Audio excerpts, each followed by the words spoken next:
Hi everybody, my name is Becca McCarley Alexander. I am one of the McCarley members that you will be picking up your puppy from. If it's not me, it'll be my mom or dad, Seth, or Josh and his wife Judy. We just wanted to go over everything that we would go over in person for you prior so that you could think of any questions that you would have and then ask us the day of. So you're going to all receive a folder just like this. Inside the contents, you're going to have a minimum of 3 documents. Here is our new puppy owner sheet. This is filled with all the good information for when you go home.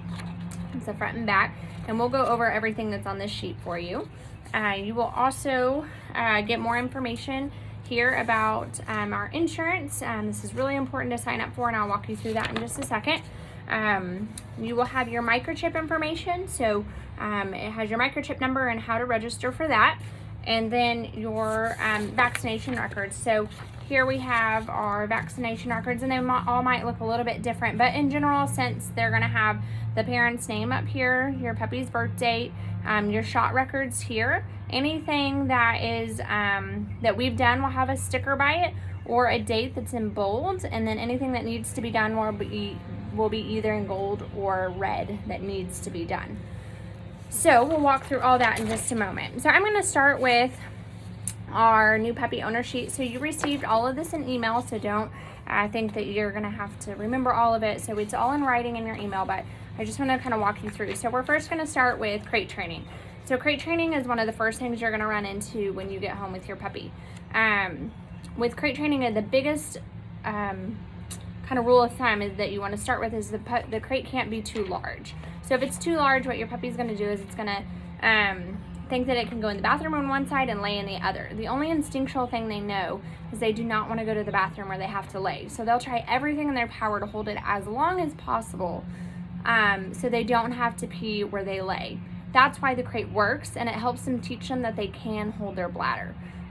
So in that, you're going to make it pretty small. All they need is just enough room to turn around, and as they get bigger, you'll move that divider further and further back. We suggest not putting any towels or bedding in there yet, and the reason is it's absorbent, and if the bedding is absorbent, they can't feel their pee, and so they're more likely to pee. Once your puppy is making it through the night consistently, you can add a white towel and see if they go to the bathroom. If they do, then go ahead and remove that for now until they are able to hold it through the night. These are really hard things, I understand, but I promise if you commit to them, you will have a much quicker potty training process. So in the crate, you want to start at about 2.5 to 3 hours, and every night you want to increase it by 30 minutes. So say the first night you go home, you put them in, and every 2.5 hours you're going to let them out, go to the bathroom, and then go back in. The next night you're going to try 3 hours, 3.5, 4, 4.5, 5. If there's ever an increment that they have an accident, you just want to move back to the increment before. So say you tried 5 and they had an accident, so go back to 4.5 and give them just a little bit more time to try to make that increment grow. During free roam, so say they're just hanging out, that is your most critical time. So a puppy does not have to hold their bladder when they're free roam, because they can go to the bathroom by your couch and then go lay down at the other side of the floor by your couch. So there's no restrictions that are helping them hold their bladder. So you have to be incredibly watchful when a puppy is out and roaming. The biggest thing is that you're going to let them out every 15 to 20 minutes. And that is a very real suggestion, because they really will go to the bathroom. And if they have a smell, that they're going to keep going back to. So if you are not able to watch your puppy, then go ahead and take them back into the crate. If you're doing dinner time, homework, anything that you can't solely really pay attention to the puppy, they're better off in their crate, because they're going to be more likely to hold their bladder versus have an accident, and then you're trying to train them not to do what they just did, versus the other where you're preventing the accident so they never have it in the first place, which is much easier to train. We have a lot of success with bell training. So you hang a bell on the door. Every time you take the puppy out, you have their nose hit the bell, and when they go out, you don't pay attention to them at all. They get praised, and they learn to go to the bathroom pretty quickly. We don't do treat training for potty. This is really for anything that you do not want them to have a treat for. We do not do treat training. So if you want them to have a treat for a shake or rollover or any of those things, you can do that eventually, but for now we'll use a kibble of our food, and I'll explain more about that in a little bit. So that has most to do with crate training. There's a little blip on here about grooming and shampoo. So your dog grows hair just like you and I, and so you're gonna need to commit to brushing at least twice to 3 times a week to make sure they don't get any mats. There's a couple brushes on here that are on our Amazon list. First is a steel comb. That's what's gonna get closest to their skin so they don't have mats. That's where the mats hide. The top coat is called a slicker brush. That's what you're gonna get their top coat with. And then this amazing Safari dematting comb is one that has scissors in it, and it will actually cut out a mat so that it doesn't grow. A couple other things on our Amazon list that we suggest is the blow dryer. So just like humans, if you let your hair air dry versus being blow dried, it's a lot more easy to tame. Same with them, they are going to be less prone to matting if they have a blow dry versus the other. And so there's one on here, it's a dog blow dryer. It's amazing, and it will cut your blow dry time in half. And over the course of 10 to 12 years with a golden doodle, it will save you a lot of time.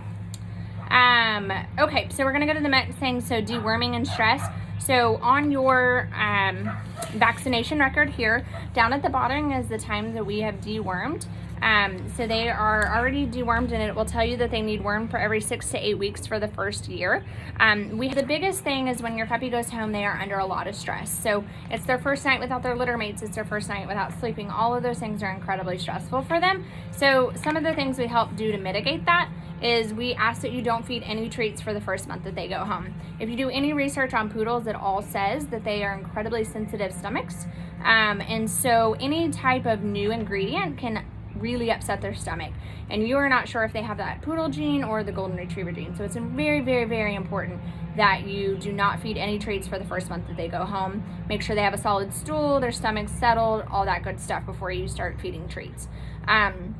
And then we just use a kibble of their food as a treat in the interim so that there's no other ingredients coming in and upsetting their stomach.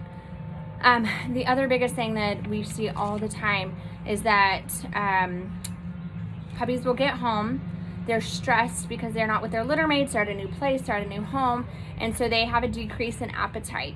And so families will, they will start to worry and think that it's the food, and that's why the puppy's not eating, and so they'll switch their food.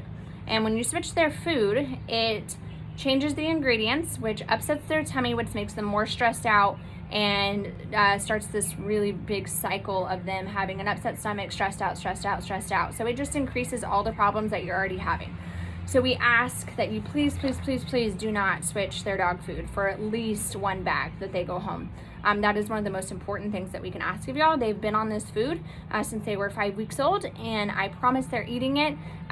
When you switch it when you go home, it causes incredibly stress for them, which can cause them to not want to drink water and dehydrate. So the things that we really want to do is make their food more enticing, the food that they're already on. So what you can start with is by soaking it with some water. If they're not eating or having a big appetite, you can add some goat's milk that you can get at the grocery store. It's in the baking section. You can do things like that to help entice their food with the goal of going back to hard food. But please don't switch their food. It's incredibly hard on them, and it causes more issues than you would think. Their food, so if it's a mini, you're going to eat a cup and a third total for the day.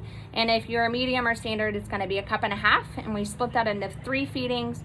And then here in about a week to 2 weeks, you can switch that down to 2 feedings a day, and that will be what they're at forever. So the vaccination cells, so each one will look a little bit different, but we'll kind of walk through. So anything that has a sticker on it, it has a date, that will be where your puppy has already had their vaccination. So for example, here, this is in dark. So this first one, they've already had their Neopar shot, which is specific for parvo. When you get ready to pick them up, they will be ready to go to the vet and have their next round of shots. Typically your vet is going to suggest anywhere from 3 to 4 shots total for puppy shots. And the biggest thing you can do is parvo is the most contagious thing that a puppy can get. Parvo lives in the ground for up to a year. It's incredibly hard to get rid of in the grass, so that's where it's most dangerous. So the most dangerous place to get parvo is the vet. So anyone who's had parvo, they go to the vet. So the virus is there, and it's very, very contagious. So when you go to the vet, hold your puppy the entire time. Their feet never ever touch the ground. So I also put a towel on the examination table, and I ask that they administer the shots in front of me. So these are all very important steps that keep your puppy safe. I also wash my shoes or put them in a basket away from the puppy when I get home from any place that's been very highly populated with dogs, like the vet, dog park, dog restaurant, anything like that. They can pick it up on their shoe, and they lick your shoe and they can get parvo that way. So there's a lot of different ways to get it and a lot of ways to keep them safe. And so our biggest thing is, in your head, if you think another dog has gone to the bathroom in that area, you want to pick your dog up. So apartment complexes, any of the grassy areas at apartment complex are incredibly dangerous for them. That's why we suggest using a potty pad on your patio, or getting a piece of sod and doing that on your patio until they're fully vaccinated. Those are the big things with parvo, and we are just trying to help keep them safe. So no walks down the front yard. Don't take them to PetSmart, Petco. Keep your shoes out of reach of puppies so that they don't contract that. It's incredibly dangerous for them, and it happens very quickly, and they can catch it anywhere that's a public place. If you're going to go on a road trip, go ahead and pull over in the random side of the road. Don't stop at a gas station. Those are the big things. So the next thing is their microchip. So here you're going to go to buddyid.com. You'll register the number here at the bottom that is required for you, and it's a one-time fee, and then you never have to worry about it again. That one's really simple. And the last thing here is going to be our insurance. So this is something that we cover for all of our families for 30 days. So it's nothing that you have to pay. You don't have to give credit card information, anything like that. You want to put this in. So all you're going to do is go to truepanion.com. You can go to activate coverage. You will enter this code right here. That's on your sheet. You're going to receive this via email as well. And you can add this. It's very important that you do this. It is not requiring you to stay on insurance or do that, but it is very important and something that we really believe in for the first 30 days, just in case anything happens, that your puppy is covered. And that is also a part of our contract that requires you to sign up for this. So again, it has no financial requirement on your end after it expires. It's just something we cover for you for 30 days. The other things that I want to talk about that's on our contract is going to be that you wait till after 9 months to get your dog spayed or neutered. This is due to, we want them to go through puberty so that they get the hormones to support their bone mass. That's why we require that. We also ask that you keep them on a feed that has grain if you do decide to switch. Grain-free foods have been leading to heart failure, and so we ask that it's actually a requirement in our contract that you do not go to a food that is grain-free. And then we also ask that you are using anything but Triflexis. So Triflexis is a triple flea tick medication with heartworm, and it is linked to a lot of seizures, and we just don't want that for your dog. So some vets still suggest all of those things, and it's something that we've seen enough times that we found it to be dangerous for our puppies, and that we ask that you stay away from.